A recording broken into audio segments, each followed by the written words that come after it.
Today I'm going to show you how to walk and move around with an anterior pelvic tilt.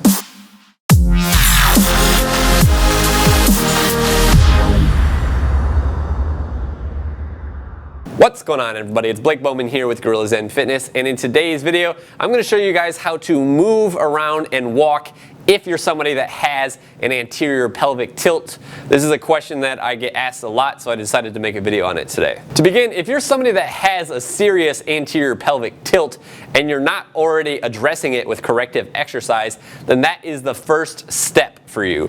I've made a really comprehensive video on this. You can check it out over here, or if you're watching this on mobile, you can check out the link in the description down below. But like I said, if you're not already doing corrective exercises, watch that video. I go over a lot of different stretches and strengthening techniques that you can use, and you definitely want to be doing those, incorporating those into your workout at some point in conjunction with the things that I'm about to show you today. So assuming that you are already doing corrective exercises for your anterior pelvic tilt, you know, a lot of you have been asking me, what can you do when you're like walking around, or how do you walk, how do you run with the anterior pelvic tilt? And it's quite simple, and I'll give you a little bit of insight on that right now. Basically, you know, an anterior pelvic tilt is characterized by, you know, your stomach kind of bulging out, your lower back hyperextending, and your pelvis tilting forwards, okay? And one of the muscle imbalances that contributes to an anterior pelvic tilt is weakness in a muscle called the transversus abdominis, okay? And to activate this muscle is very simple. All that you do is you suck the navel in like you're trying to hide a beer gut or something, right? You just draw your belly button in like this, okay? And with regards to how to walk with an anterior pelvic tilt, that is all I would tell you to do. Gently draw the navel in, not too hard, you know, maybe about like 25%. Just gently drawing it in, not letting your stomach stick out. What that's going to do is it's going to pull on, you know, the iliac crest, your hip bones here, and it'll help pull you into a more neutral position, and it will also help stabilize the lumbar spine, your lower back, okay?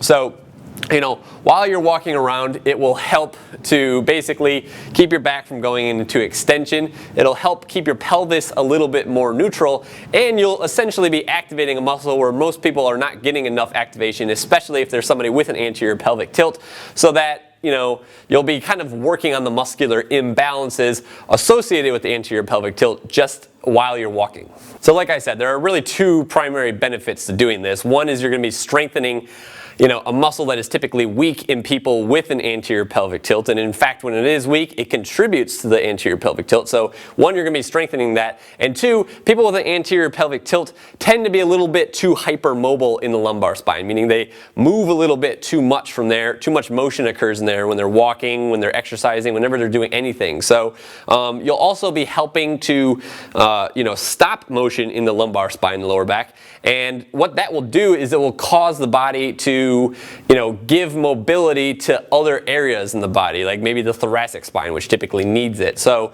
you know, that's really all that I would recommend you do. If you're already doing corrective exercises for it, just gently draw the navel in, not too hard. You don't want to suck it in so you can't breathe, but, you know, gently draw it in whenever you're walking, whenever you're running, whenever you're doing any kind of physical activity. Really try to train your nervous system to, you know, always pull that navel in like you're trying to make your waist really thin. Just remember, always be tall and skinny. Well, there you go. That's my advice for how to walk and move around if you have an anterior pelvic tilt.